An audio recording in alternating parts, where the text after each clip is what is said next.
एकदम उल्टा सीधा हरकत करने का साहब। हमारे मोहल्ले का कोई भी बच्चा उसके साथ खेलने को राजी नहीं होने का साहब। और मेरे को क्या लगता है मालूम है कि वो शायद वही कंटाल के भाग गया होगा साहब। माँ बाप हमेशा उसके पीछे पढ़ाई करके पीछे लगे रहते थे, लेकिन वो पढ़ता नहीं था साहब। क्या है, आई डॉक्टर, बाप टीचर, और वैसे में बच्चा पढ़ाई लिखाई में कमजोर होएगा तो माँ बाप को टेंशन आएगा ना, वही टेंशन उसके ऊपर निकलता था और बाद में वो ऐसा उल्टा सीधा हरकत करने का साहब। अच्छा, आप जा सकते हैं। साहब मेरा नाम नहीं आना मांगता है। नहीं है सर, एक बात समझ में नहीं आती, ये दोनों बच्चे एक साथ कैसे भाग सकते हैं? और सर गए भी तो गए कहाँ?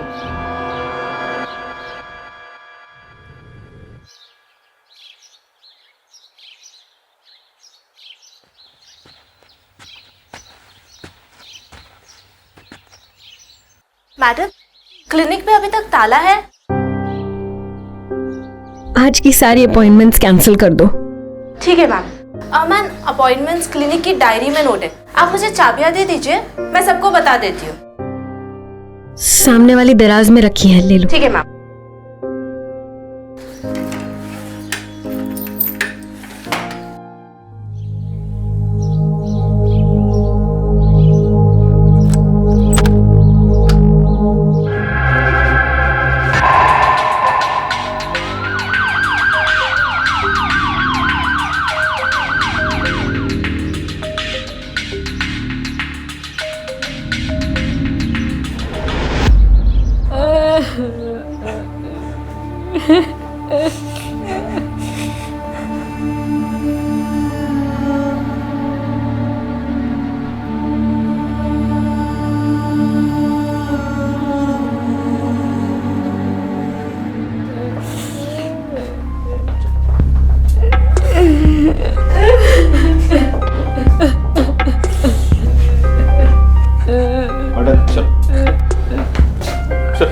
Please madam, please cooperate. Tawde, चला गया। Please please.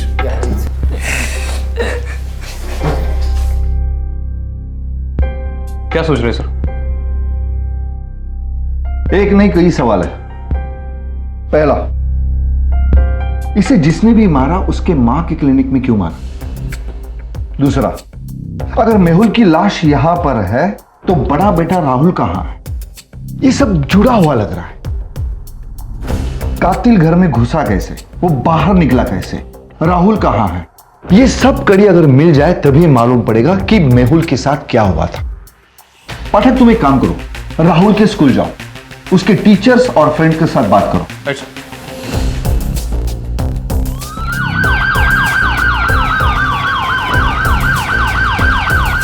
राहुल अपने भाई मेहुल की वजह से बहुत परेशान था।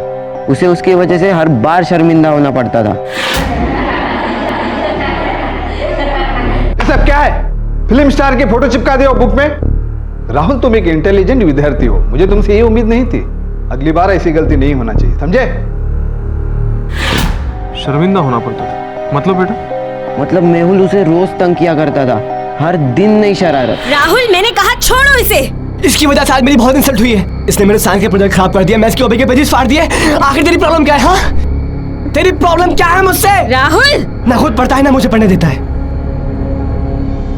देखो भाई, या तो मैं एक दिन भाग जाऊंगा या कुछ कर बैठूंगा। तो मेहुल की वजह से राहुल कभी एंजॉय नहीं कर पाता था, ना ही किसी फ्रेंड के बर्थडे पार्टी पर और ना ही कहीं और। पागल है? पागल समझाए मुझे? तुझे 2 घंटे से बैठ के पढ़ा रहा हूँ और तू लेके खींच रहा है।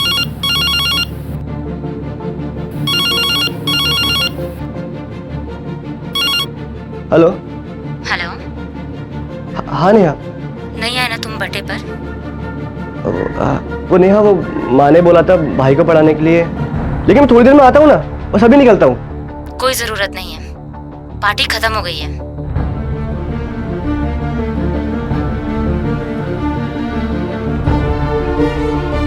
सिबलिंग राइवलरी, यानी कि एक ही माता पिता की 2 संतानों के बीच में दुश्मनी अक्सर देखी जा सकती है। राहुल के पेरेंट्स चाहते थे कि उनका छोटा बेटा मेहुल भी राहुल की तरह इंटेलिजेंट बने और उसे समझदार बनाने की जिम्मेदारी डाली गई राहुल पर।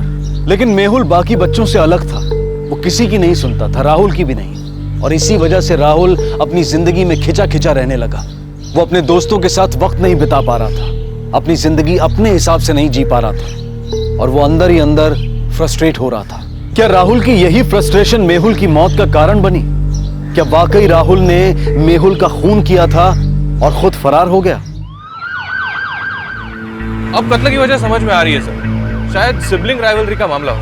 शायद नहीं पाठक, यही मामला है। बड़ा भाई छोटे भाई से परेशान था, इसीलिए उसने उसका कत्ल किया और खुद फरार हो गया। ये राहुल के बारे में जल्द से जल्द पता करो और दिनकर को फोन करके बोलना कि पोस्टमार्टम की रिपोर्ट के बारे में पता करें। हम राहुल के घर जाएंगे। Right sir. ये कैसी बातें कर रहे हैं आप साहब?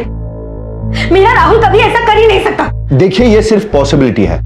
हो सकता है कि राहुल ने ये ना किया हो और हो सकता है कि राहुल ने ही मेहुल का मर्डर किया और भाग गया। साहेब आप, हमें अभी सिर्फ शक है, सच का पता तो राहुल के मिलने के बाद ही चलेगा। मोहन साहब, राहुल ऐसा नहीं कर सकता है। आप लोगों को एक गलतफहमी हुई है साहब। राहुल सीधा बच्चा है, एकदम सीधा बच्चा। देखिए सर, हर अपराधी किसी न किसी का तो बच्चा होता है, लेकिन अभी यही एक थ्योरी है जिस पर हमें काम करना है। हो सकता है कि वाकई में राहुल निर्दोष हो। खैर, राहुल की एक फोटो दीजिए हमें।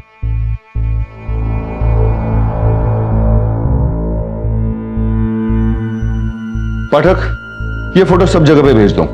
बस स्टॉप, रेलवे स्टेशन, पुलिस चौकिया और मुखबिरों को खबर कर दो कि ध्यान रखे। सर।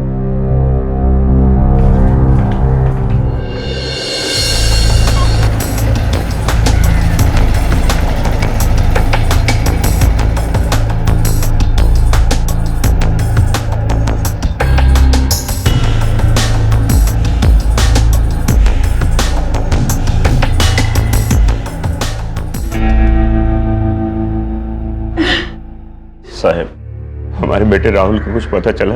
अभी तक कुछ पता नहीं चला है।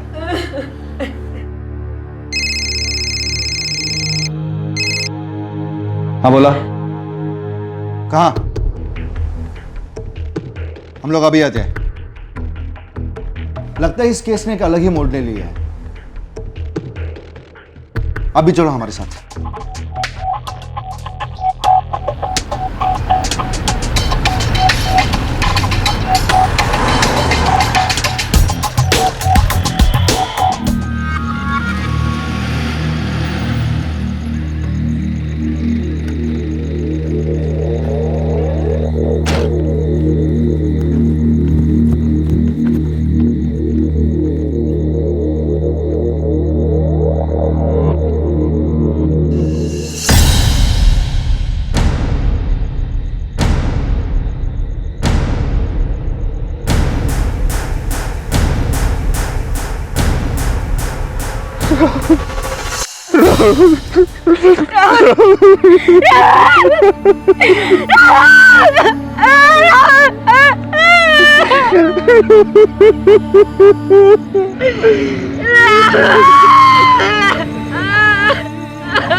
पाठक, ये तो श्योर है कि राहुल ने मेहुल का मर्डर नहीं किया, क्योंकि मर्डर तो दोनों बच्चों का हुआ है। सर, सवाल तो ये उठता है कि बच्चों ने किसी का क्या बिगाड़ा? इसी सवाल का जवाब तो हमें जानना है। नहीं जानना। मैंने अपने दोनों बच्चे खो दिए। नहीं जानना मुझे किसी ने सवाल का जवाब।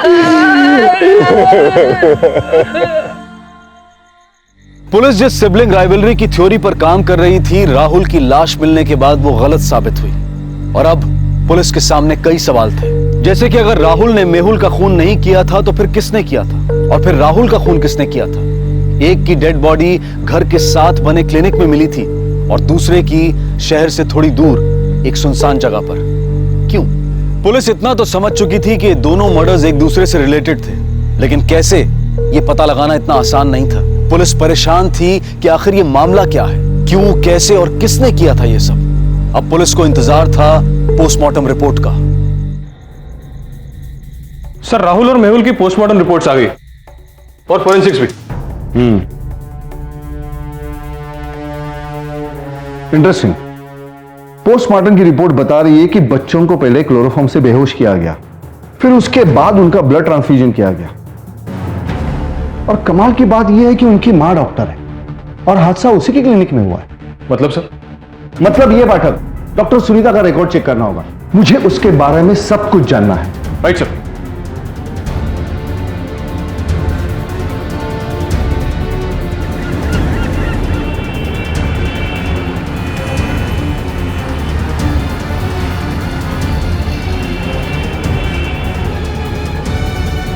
मुझे इस बारे में कोई बात नहीं करनी है। आपके इन सवाल जवाब से तेरे बच्चे वापस नहीं आने वाले। लेकिन उनका खूनी बाहर आराम से घूम रहा है, उसे पकड़ना बहुत जरूरी है। साहब, अब ये सबसे क्या फायदा होगा? हम लोग पहले बहुत परेशान है साहब। राकेश जी, हमारे लिए ये सब जानना बहुत जरूरी है। Please cooperate. आप टेंशन में है, इसीलिए हमने आपको थाने नहीं बुलाया, हम खुद चले आए। सुनीता जी, राहुल पढ़ाई में बहुत इंटेलिजेंट था। मेहुल उसकी बराबरी में इतना समझदार नहीं था, लेकिन हम तो बस यही चाहते थे कि हमारे दोनों बच्चे क्लास में फर्स्ट आए। हर माँ बाप चाहते हैं कि उनके बच्चे सबसे अच्छे हो, इसीलिए आपने मेहुल पे जोर डालना शुरू किया। Am I right? साहब, तो उसमें गलत क्या किया साहब? हम लोगों ने अपने बच्चे के अच्छे के लिए सब माँ बाप करते साहब, उसके भविष्य के लिए हमने अच्छा सोचा साहब। हाँ, आपने कुछ गलत नहीं किया। अच्छा ये बताइए कि आपने क्या क्या कोशिशें की? क्या क्या नहीं किया साहब?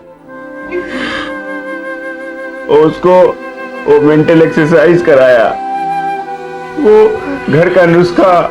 मेहुल जड़ी बूटियों का रस निकाला है, गपचुप बस आणि पी जा। आई मला नाही पाहिजे। किती वेळा सांगू तुला? कहा ना पी जा। नाही। मेहुल बेटा, रुको, दूध पी लो। आई मला नाही पाहिजे। मेहुल बेटा, बादाम वाला दूध है, पी लो। नको, इससे दिमाग तेज होगा, पी लो जल्दी। ऐसा कुछ जो आप लोग भूल रहे हो साहब। हम तो बस भगवान से यही प्रार्थना करते थे कि मेहुल को सद्बुद्धि दे, लेकिन हमें क्या पता था कि वही भगवान हमसे मेहुल को छीन लेगा। सिर्फ भगवान से? क्या इसके लिए किसी तंत्र मंत्र का सहारा नहीं लिया आपने? आपको पता? पुलिस को कब कैसे क्या पता लगता है, ये बात की बात है। बस आप ये बताइए, ऐसा हुआ था या नहीं? हाँ, हम लोग एक निरंजन बाबा के पास गए थे। ओम ह्रीं क्लीं चामुंडाय विच्चे स्वाहा। ओम ह्रीं क्लीं चामुंडाय विच्चे स्वाहा। ये भगवान अपने बेटे को रोज खिला देना और ये ताबीज उसके गले में बांध देना, जल्द ही उनको समझी आ जाएगी। आई क्या है ये सब? चुप रहो राहुल, बाबांचा आशीर्वाद आहे। मैं साइंस का स्टूडेंट हूँ और मुझे इन चीजों पर बिल्कुल विश्वास नहीं है। कुछ सवालों के जवाब साइंस के पास भी नहीं होते राहुल। पर आई पहन लो इसे। आई नहीं। पापा सब ठीक कर देंगे। फिर क्या हुआ? फिर साहब उस बाबा ने हमें एक और उपाय बताया। ढोंगी, झूठे पाखंडी, बोलता है बच्चों का खून बदल दो। अरे तू कल बोलेगा कि बच्चों का खून कर दो, ऐसा करेंगे क्या हम? और उसके बाद हमने उसके यहाँ जाना छोड़ दिया साहब। आपने वहां जाना छोड़ दिया, पर बच्चों पर तंत्र मंत्र नहीं रुका, क्योंकि दोनों बच्चों के गले में एक जैसा ताबीज था। जिस घर में माँ डॉक्टर और बाप टीचर हो, वहां ये थोड़ा अनयूजुअल लग रहा था। खैर, मैं अभी आपको सच्चाई बताऊंगा, आपके बच्चों के साथ क्या हुआ था और उनका कातिल कौन है। क्या? किसने कत्ल किया मेरे बच्चों का? क्या हुआ साहब? आपके बच्चों की मौत गलत खून की अदला बदली के कारण हुई है, और उनका मर्डर दूसरे किसी और ने नहीं, बल्कि आपकी डॉक्टर पत्नी सुनीता जी ने किया है। क्या? ये क्या क्या कह रहे हो साहब आप? वही जो सच है। मालती, डॉक्टर सुनीता को अरेस्ट करो। ये क्या बकवास कर रहे हैं आप? बकवास नहीं, सच्चाई बता रहा हूं। आप हमेशा चाहती थी कि आपका छोटा बेटा मेहुल राहुल जैसा बने, और आपकी ये जिद आपको इस हद तक ले गई कि आपने तांत्रिक बाबा जैसे लोगों पर विश्वास करना शुरू कर दिया। बाबा की बभूति और तावीज से तो कुछ फायदा नहीं हुआ राकेश। कहीं जो बाबा कह रहे हैं वो सही तो नहीं कह रहे? पागल हो गई हो क्या तुम? ऐसा कहीं होता है क्या? बड़े बेटे का खून छोटे बेटे की रगों में डालने से क्या उसको बुद्धि आ जाएगी? ये सब बकवास है सुनीता। आपके पति भड़क गए, लेकिन आपके दिल में ये बात बैठ गई थी। झूठ है ये सब कुछ, मैंने ऐसा कुछ नहीं किया। आपके अलावा और कौन कर सकता है? क्लिनिक आपके घर के साथ में, क्लिनिक की चाबी आपके पास है, आपके घर के अंदर से क्लिनिक के लिए रास्ता है, आपके पास मेडिकल इक्विपमेंट भी है, और बाबा पर पूरा भरोसा था, ना कि मेडिकल साइंस पे, क्योंकि आपकी डिग्री फर्जी है। है कि नहीं आपकी डिग्री फर्जी? जब पोस्टमार्टम की रिपोर्ट सामने आ गई तभी हमने समझ लिया था कि दोनों बच्चों का खून एक ही वक्त हुआ था। दोनों के ब्लड में क्लोरोफॉर्म पाया गया था और दोनों की मौत ब्लड ट्रांसफ्यूजन की वजह से हुई है। ये सब कुछ झूठ है। माना कि मेरी डिग्री फर्जी है, लेकिन मैंने अपने दोनों बच्चों को नहीं मारा। आपके पास साबित करने के लिए कुछ नहीं है सुनीता जी। सारे सबूत, ये पोस्टमार्टम की रिपोर्ट आपके खिलाफ है। और हाँ, आपकी ये फर्जी डिग्री भी हमारी थ्योरी को सपोर्ट करती है। ले जाओ इन्हें। सुनीता मानने को तैयार नहीं थी कि उसने राहुल और मेहुल का कत्ल किया था, लेकिन उसके पास पुलिस के सवालों का भी कोई जवाब नहीं था। उसका एक फर्जी डॉक्टर होना भी उसके खिलाफ काम कर रहा था। लेकिन क्या एक मां वाकई अपने बच्चों का भविष्य बनाने की कोशिश में इस तरह उनकी जान के साथ खेल सकती है? भले ही सुनीता की डिग्री फर्जी थी, लेकिन क्या उसका इतने सालों का डॉक्टरी का तजुर्बा उसे इतनी सी समझ नहीं दे पाया कि किसी को अलग ग्रुप का ब्लड नहीं चढ़ाया जा सकता? क्या तंत्र मंत्र जैसी बातों में आकर कोई मां अपने बच्चों के साथ इस तरह का काम भी कर सकती है? क्या रो रही है अब तो? हैं? क्यों किया तूने ऐसा सब सुनीता? अपने ही बच्चों को मार डाला? मैंने मना किया था ना तुमको उस बाबा की बातों में आने से। तेरी वजह से पूरा परिवार उजड़ गया मेरा। लेकिन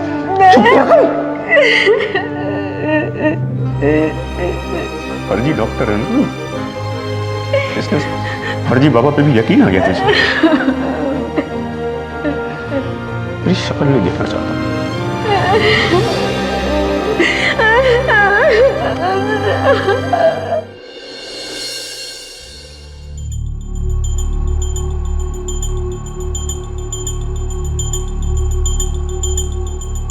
सर, आपने बुलाया? हाँ पाठक, मला काहीतरी गडबड वाटते, कुछ समझ में नहीं आ रहा है। काय झालं सर? ही केस तर सॉल्व झाली नहीं। जरा सोचो, एक 16 साल का लड़का जिसकी हाइट करीबन 5 फीट 6 इंच है, एक अकेली औरत इतने बड़े बच्चे की लाश उठाकर ठिकाने कैसे लगा सकती है? और घसीटने के निशान भी नहीं है। मुझे कुछ गड़बड़ लग रहा है। बात तो सही है सर। इसका मतलब इस मर्डर में कोई और भी शामिल है।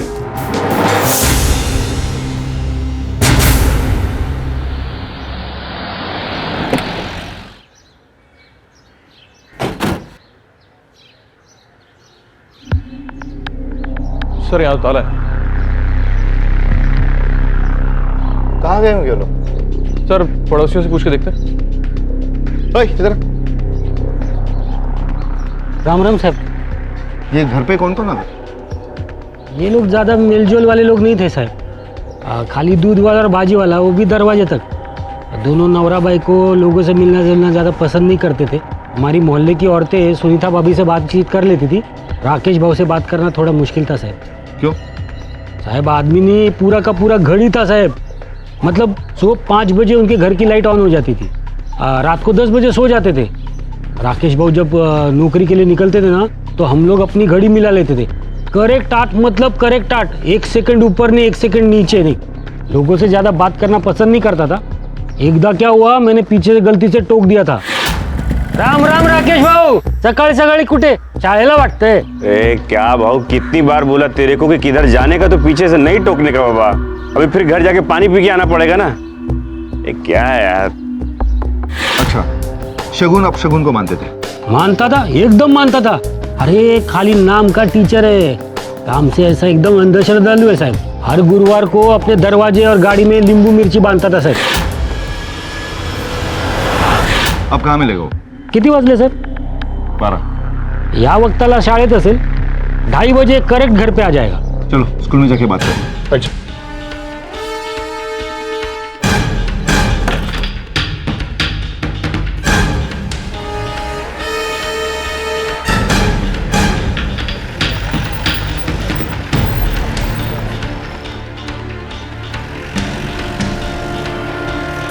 राकेश जी ने तो resignation they the.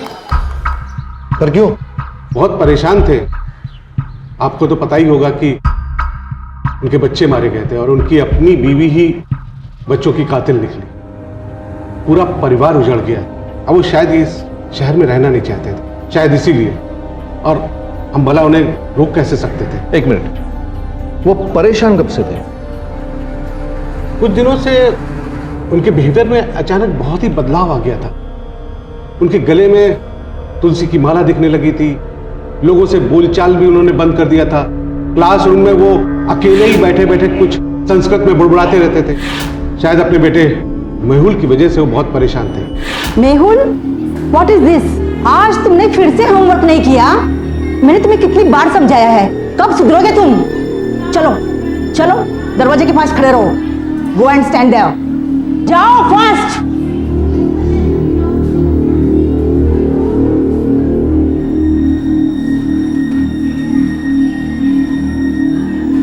Turn your face to the door.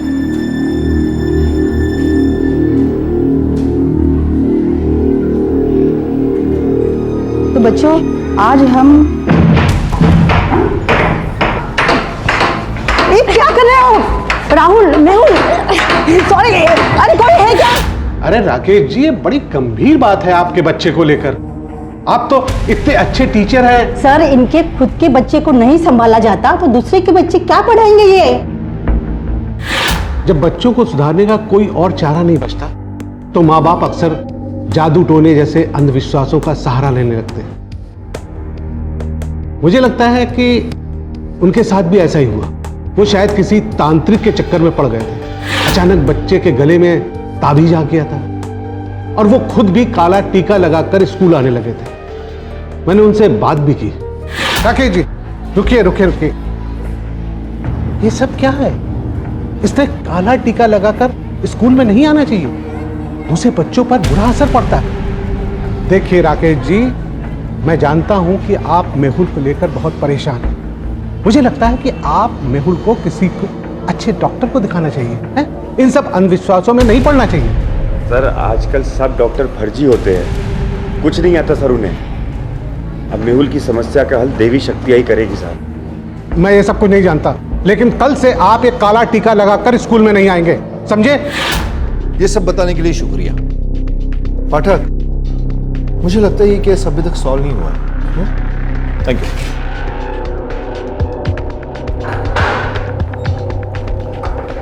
Sunita ji, एक बात बताइए, निरंजन बाबा के बारे में आपको किसने बताया? मतलब आपको ये कैसे पता चला कि इस तरह का कोई तांत्रिक बाबा है?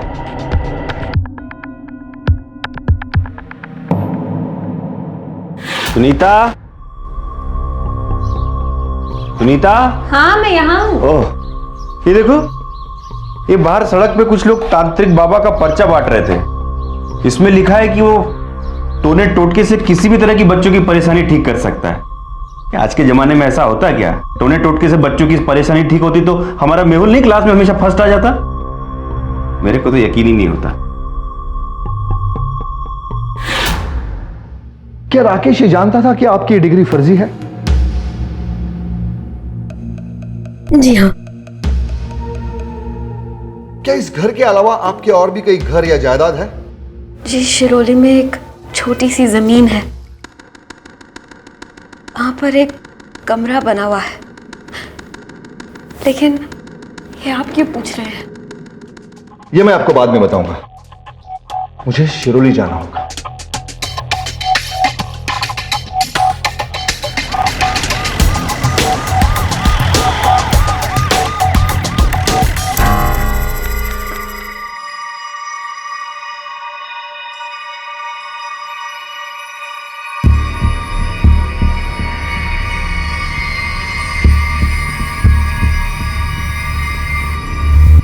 साहब, आप लोग यहाँ चलो, हम तुम्हें तुम्हारी सही जगह ले जाने आए। बस साहब निकल।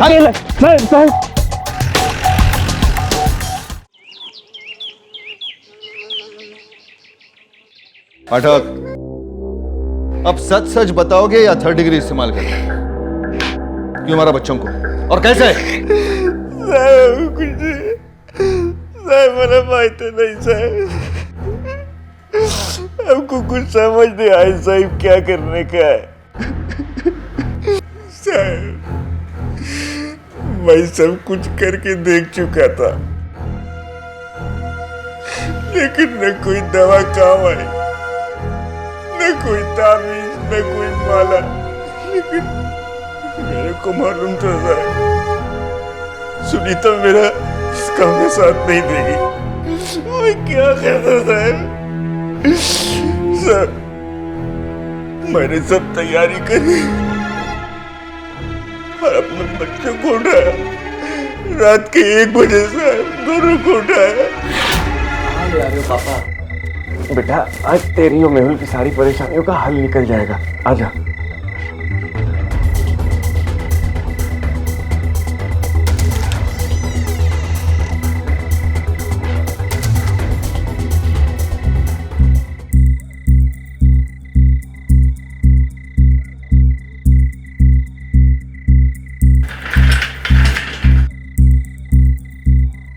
पापा ये क्या कर रहे हैं?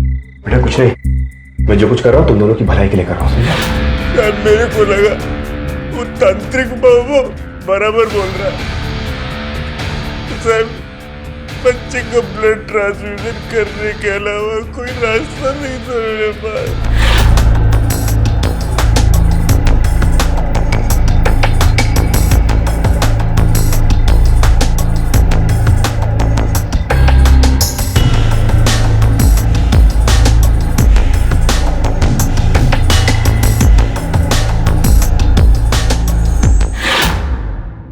मैं जैसा सोचा था वैसा नहीं हुआ कुछ भी।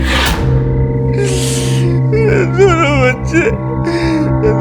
बच्चे उठे ही नहीं साहब, आंख बंद हो गई थी उनकी। मेहुल मेहुल मेहुल मेहुल मेहुल मेहुल मेहुल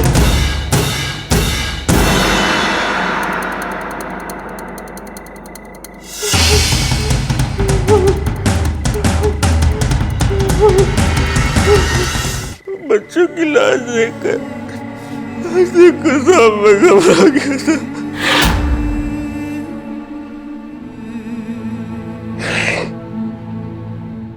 सर उसके बाद मेरे को लगा कि मैं फंस जाऊंगा, तो मैंने सोचा कि मैं राहुल को गायब कर देता हूं, क्योंकि सारी कॉलोनी जानती थी साहब कि मेरा बेटा राहुल मेहुल से बहुत परेशान रहता था सर। उसके बाद साहब मैंने राहुल को उठा के गाड़ी में डाला।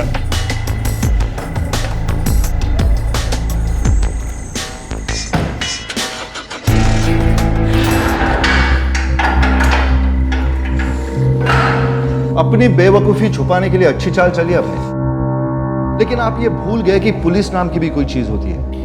आपको लगा कि आप आसानी से बच जाओगे, लेकिन ये खेल इतना आसान नहीं है। आपका खेल खत्म है मिस्टर राकेश। अब जिंदगी भर इस जेल में सड़ते रहो।